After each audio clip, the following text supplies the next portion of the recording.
नितीन होय. लय अभ्यास कर आणि असाच मोठा हो आणि आमचं नाव कमाव. हा नितीन, ती बरोबर बोलती. आम्ही काय सांगू, लई गरिबीत दिवस काढले, पण तुला गरिबीत नाही बघायचं आम्हाला. आणि शिकताना तू पैशाची अजिबात काळजी करू नको.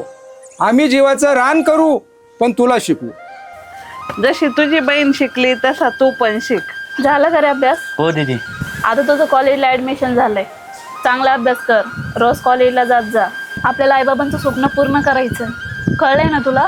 हो दीदी, मी एवढं शिकन तुझं आणि आईबाबांचं स्वप्न मी पूर्ण करेन. त्याला त्यो मी त्याला स्वतः शहाणा समजतो रे. त्याची बहीण पोलीस आहे तर त्याला असं वाटतं तो लई शान आहे आपल्यात. अरे पण त्याचा आपल्याला एक फायदा आहे बरं का. काय फायदा आहे? त्याची बहीण पोलीस आहे.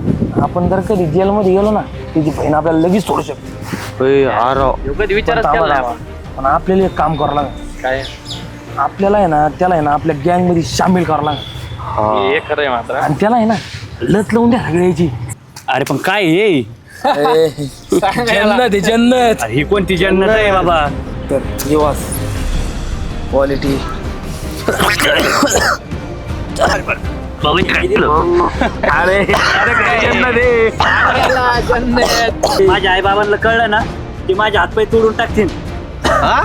आमच्या आई बापाने आमचे हातपाय तोडून टाकले. हा धर आणि चुरका आण आण आण आण. भारी वाटतं रे आता. शिकला ना आपला भाई. प्रणव त्या दिवशीचा माल दे ना. माल आहे रे भाई, पण याच्यासाठी ना पैसे मी पैसे देईन ना तुला, नंतर दे ना. आता पैसे आहे का तो? मी नंतर देईन ना तुला.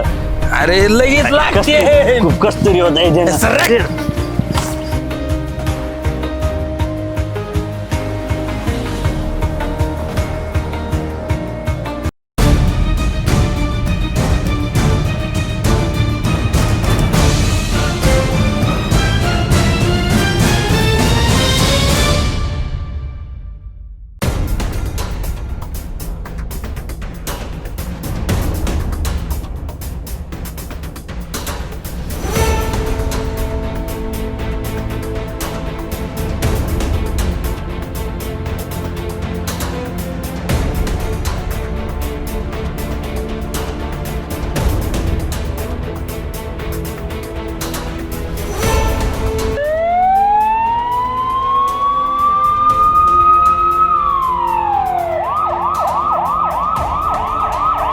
प्रणव भैया काल चोरी केली पण पैसा झाला.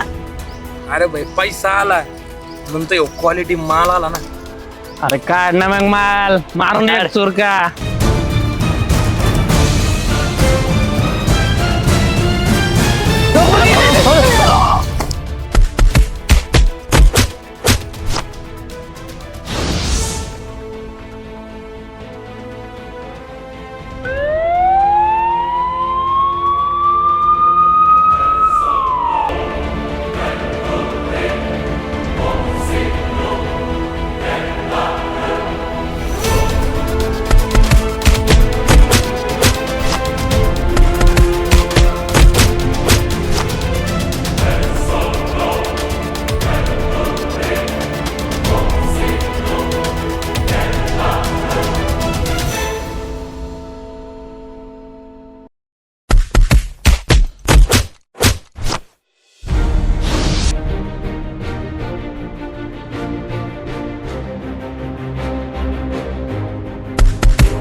नितीन, बाबा मला इथून सोडवा ना.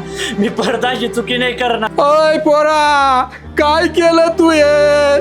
तुला सांगत होतो रे आधी, आमची काय चूक झाली, कुठं कमी पडलो रे आम्ही. ए ताई मला सोडव ना.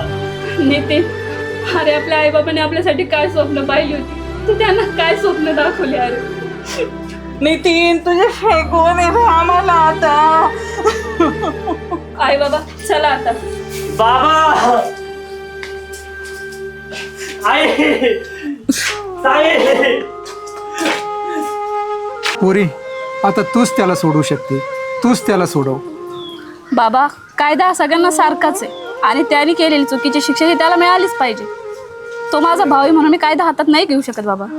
आत्ताच आपण बघितलं का एका चुकीमुळं त्या मुलाचं आयुष्य कसं बर्बाद झालं. म्हणून सांगतो, अंमली पदार्थ हे शरीर नाही तर आपलं पूर्ण आयुष्य बर्बाद करून टाकतं. त्यामुळं आपण आपल्या मुलांकडे लक्ष ठेवलं पाहिजे. रोजच्या रोज मुलांबरोबर चर्चा केली पाहिजे, म्हणजे आपल्याला तो कुठे चाललं हे आपल्या लक्षात येईल. नाहीतर याचे परिणाम असे होतील.